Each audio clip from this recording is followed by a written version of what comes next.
Bom, gente, primeiro eu queria agradecer desde já por vocês me escutarem aqui por 18 minutinhos e falar que eu vou falar sobre educação para vocês hoje.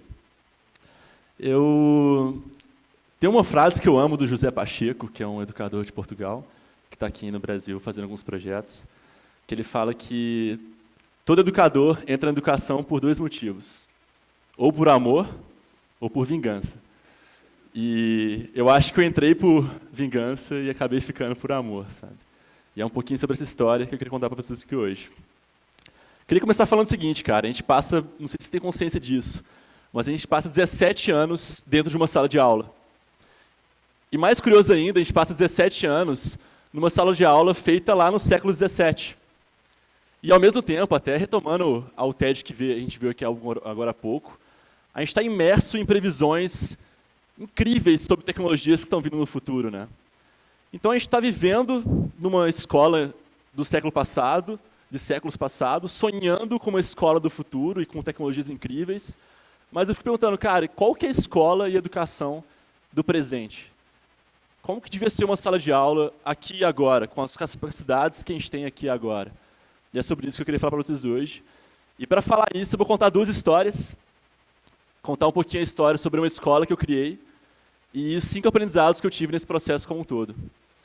Começando com a primeira história, eu queria abrir o coração aqui, que eu estou muito feliz de estar aqui, porque eu acho que isso aqui é o mais próximo de uma formatura de faculdade que eu vou ter na vida. Isso porque eu tentei formar em duas, e eu não me adaptei, e acabei chutando as duas.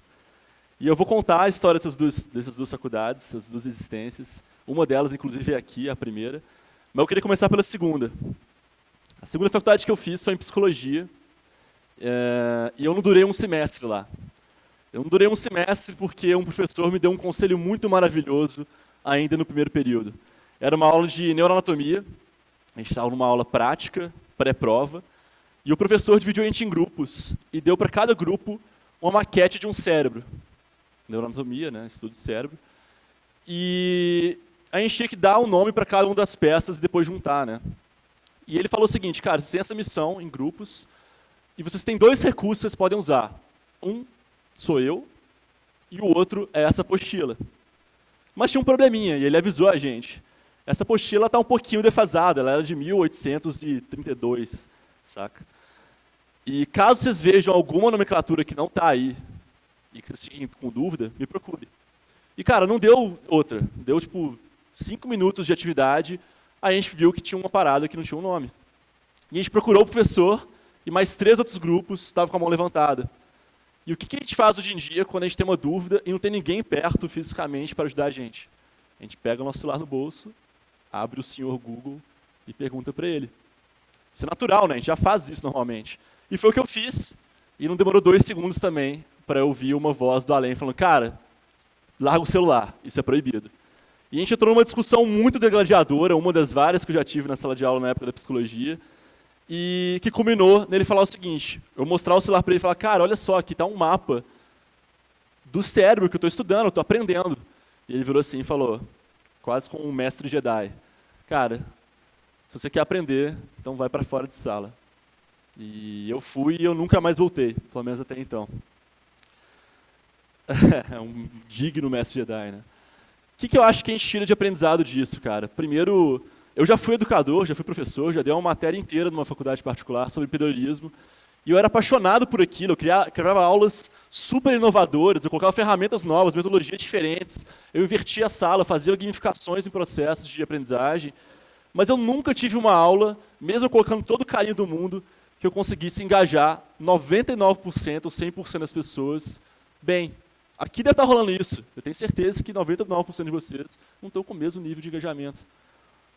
E isso me trouxe um aprendizado. Quem me fala isso em palavras melhores do que eu é o Tião Rocha, que é outro educador aqui de Minas, que ele fala o seguinte, cara, para cada tecnologia nova de informação que a gente cria, a gente tem que criar uma nova tecnologia de convivência e de aprendizagem. Isso é muito massa, né? Porque hoje em dia o professor, em uma época onde a informação está distribuída, o professor não pode ter um único papel de ser informatizador, né? Porque é injusta a competição dele, né? Tu quer uma informação, tu procura hoje você mesmo. E o professor vai perdendo cada vez mais o papel que era crucial dele no centro da educação. E, bom, quando eu falo que o papel do educador ele tem que se reinventar, não é só eu que falo. E tem um papelzinho aqui que é um pouquinho importante para a gente, que vai me justificar o porquê. O professor tem que deixar de ser um informatizador e começar a desenvolver pessoas. Tu vai lá na Constituição Federal do Brasil, e tem um caderninho fofinho aqui para me lembrar qual que é ela.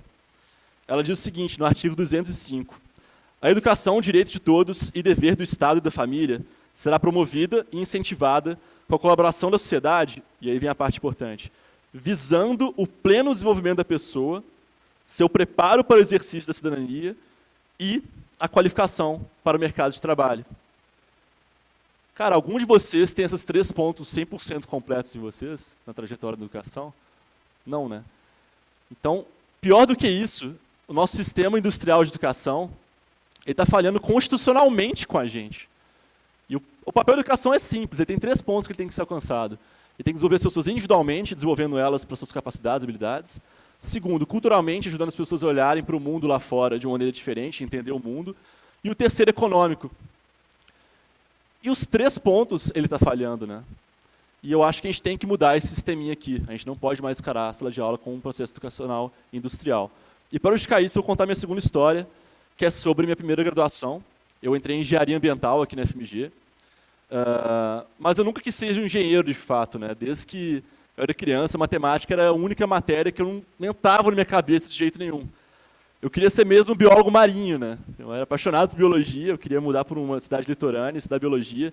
Meus cadernos de infância eram quase uma Barça, sabe? Só faltava ser em papel couché, porque tinha ilustração tipo, colorida de tudo. E eu não fiz biologia porque eu segui conselhos errados. Um deles era econômicos, que era sobre, cara, biólogo não vai ter grana. E eu acabei escolhendo a engenharia, porque era um caminho mais seguro. E o caminho seguro não foi tão seguro assim. Eu larguei a engenharia do 6º para o 7º período. E, ironicamente, acabei entrando numa profissão que ganha menos dinheiro ainda, que é a educação.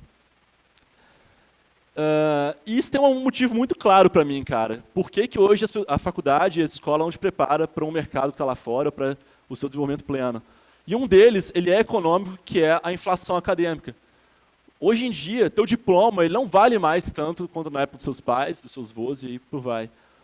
E ainda assim, quando tu recebe o diploma e tu vai para o mercado de trabalho procurar um emprego, aquele cara que te atende vira e te fala, mano, tu não tem as habilidades suficientes, complementares, para ter esse emprego, sejam elas socioemocionais ou habilidades criativas em geral. Ou seja, mesmo no papel econômico, que eu acho que todo mundo que concorda sempre foi o centro da educação, ela está falhando, né? E é o centro da educação, né? Tu é criança, tu está com 10 anos já preparado para o vestibular. E a escola te prepara para o vestibular. Tu vai para o vestibular, tem um pré-vestibular te preparando para a prova. Aí tu passa no vestibular e entra na universidade, aí tu vai entrar, sei lá, numa pós-graduação para te garantir um emprego lá na frente. Aí tu não consegue, tu vai para um estágio, um trainee, e embola mestrado, pós, doutorandos, enfim. Até tu perceber que a escola, a sala de aula, não está te preparando mais para nada. E isso revela uma coisa para a gente, cara. A gente, por muito tempo, teve um modelo de escola onde as pessoas tinham que se adaptar a um sistema para aprender. E isso está falhando, porque o sistema manteve-se o mesmo, mas as pessoas mudaram, o mundo mudou. E hoje, pela primeira vez na vida, as escolas estão tendo que começar a se adaptar às pessoas. Inverteu, né? As pessoas tinham que se adaptar aos sistemas, agora o sistema tem que se adaptar às pessoas.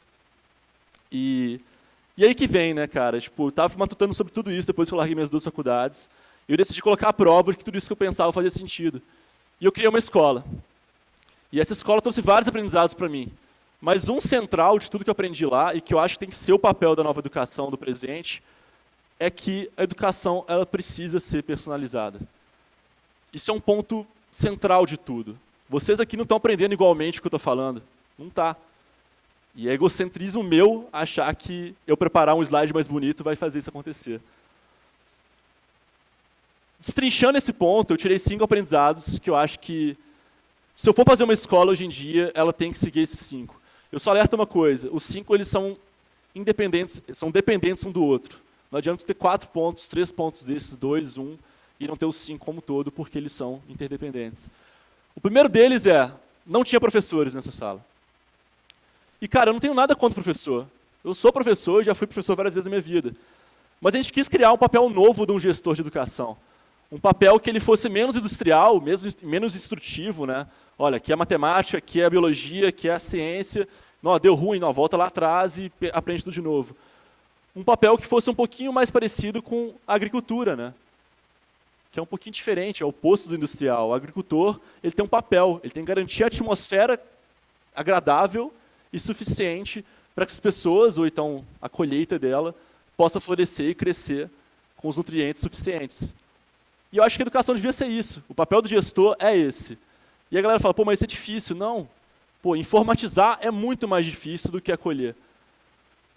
E aí, o segundo ponto que a gente levava era, não existiam horários ou programações padronizadas para todo mundo. Então, a gente não pode falar que o início de um processo de uma turma, ele vai ter o mesmo processo de uma outra turma diferente. Por quê? Porque eles são completamente diferentes. Então, a sala de aula nessa escola, ela era criada tanto nos momentos individuais quanto nos coletivos, semana por semana. Aí tu fala, pô, mas o pessoal aprendia tudo? Aprendia. Porque quando o cara via o gap de necessidade, ele dava demanda e a gente ia atrás. O terceiro ponto é, apesar de não ter programações padronizadas, a gente precisava ter metas e propósitos coletivos. Por quê? Isso que unia a turma, e dois, uma turma ter um propósito coletivo caracterizado a ela, é o que tornava ela completamente diferente da outra, né? E é lindo tu perceber que uma experiência de aprendizagem consegue ser completamente diferente uma da outra no mesmo espaço de educação. O quarto ponto tem muito a ver com esse, a escola é uma comunidade. Quando eu estava montando isso aqui, esse slide tinha, a escola devia ser uma comunidade. E a escola é uma comunidade, e a comunidade é uma escola, só que a gente não vive isso na prática, né?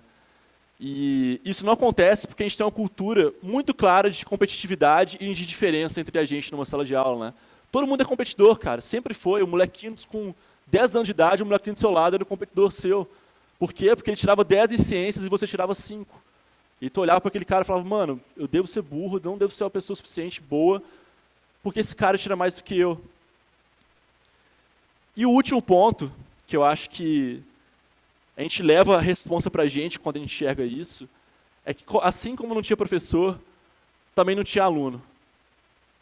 E por que é importante ser isso, cara, ter isso claro?